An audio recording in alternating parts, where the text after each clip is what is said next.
Zoé, votre capsule, une exhortation hebdomadaire pour une vie abondante en Christ. Zoé, une vie abondante en Christ.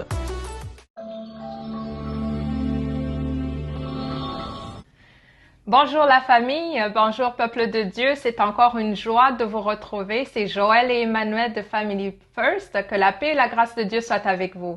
Bienvenue dans votre capsule Zoé pour une vie abondante en Christ. Amen. Alors, on va continuer encore sur le thème de l'amour et ses vertus.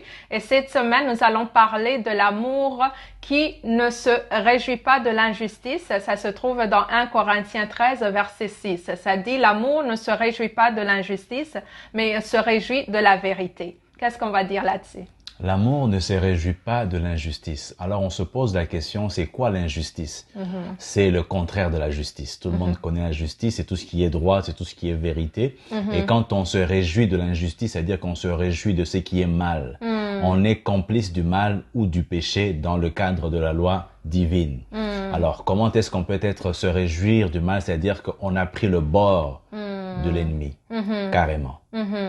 Et en parlant avec Emmanuel sur l'injustice, on ne peut manquer de mentionner ce que nous voyons aujourd'hui dans le Québec et même aux États-Unis. Il y a des cas où on a entendu de plus en plus des hommes qui tuent leurs femmes. Ouais. C'est un phénomène qui s'appelle au fait féminicide. Ici au Québec, juste depuis le début de l'année, on a 7 féminicides en 7 semaines avec 14 enfants qui ont perdu leur maman. Alors, qu'est-ce qui vient déjà dans le cœur d'un homme avoir cette haine, cette jalousie, jusqu'à aller jusqu'à la mort? C'est là où on voit qu'on a besoin de Jésus pour nous transformer, pour nous donner cet amour qui est patient, qui a la maîtrise de soi.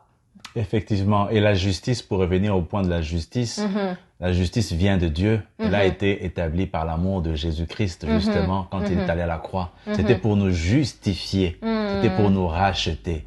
Car nous tous, nous avons péché et nous méritons la mort. Mais Jésus est venu nous donner, à travers son sang et sa résurrection, la justice. Amen. Alors, pour toutes ces personnes dont on parle aujourd'hui, qui sont dans l'amertume, qui sont dans la colère, qui sont dans la violence, qui sont dans le contrôle, ils ont besoin de Jésus. Amen. Donc, c'est une occasion pour appeler, monsieur, mon frère, si tu as un problème de gestion de colère, même si tu es chrétien, n'hésite pas, appelle-moi, nous pouvons en parler, nous pouvons prier ensemble. Je peux t'accompagner, te soutenir pour cette gestion de la colère. Amen. Et nous voulons justement parler de ça parce que justement l'injustice, ça nous amène à faire des actions qui sont contraires de la vérité, qui sont contraires de l'amour de Dieu, qui sont contraires justement de ce que Dieu nous appelle à faire. Et ce n'est pas seulement pour les païens. Dans le corps de Christ, il y a des meurtres, des choses qui se passent et qui nous démontrent que c'est vraiment un problème enraciné en nous. Donc c'est le péché qui est en nous, mais par la grâce de Dieu, le Seigneur Jésus vient pour justement nous amener dans cette vérité, dans l'amour véritable de Dieu, parce que Dieu est amour. Alors, lorsque nous rencontrons que nous avons des faiblesses, des choses qui sont encore ancrées en nous, où tu sens la jalousie, où tu sens l'amertume, où tu sens la haine, même la haine de ton conjoint parce que ce qu'il fait, c'est vraiment aller à la croix de Christ pour demander que cet esprit soit déraciné. Pas aller jusqu'à la mort ou tuer l'autre. Tout à fait. Et pouvoir se libérer de l'injustice, c'est s'accrocher à la parole. Amen. Ça s'accrocher à la parole, s'accrocher à la vérité. Parce qu'il y a une parole de Dieu qui dit justement, et dit aux Juifs qui avaient cru en lui, si vous demeurez dans ma parole, vous êtes vraiment mes disciples. Vous connaîtrez la vérité et la vérité vous affranchira. C'est cette parole qui va vous affranchir de l'amertume. C'est cette parole qui va vous affranchir de la colère et de l'esprit de contrôle.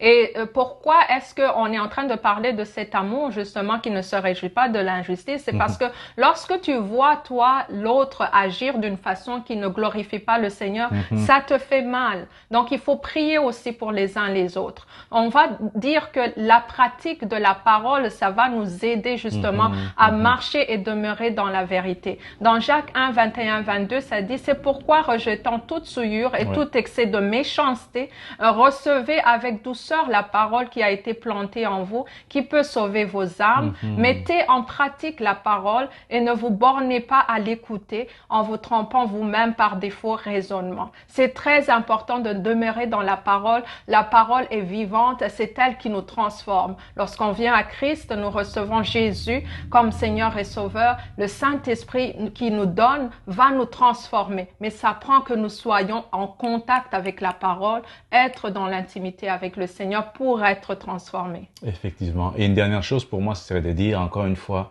Jésus est le chemin, la vérité et la vie. Donc, si vous passez par ce chemin-là qui est la porte, vous avez la vie et la vie en abondance. Amen. Donc, nous vous souhaitons vraiment que nous puissions demeurer connectés avec notre Seigneur Jésus qui va nous garder dans la vérité, surtout dans ces moments difficiles.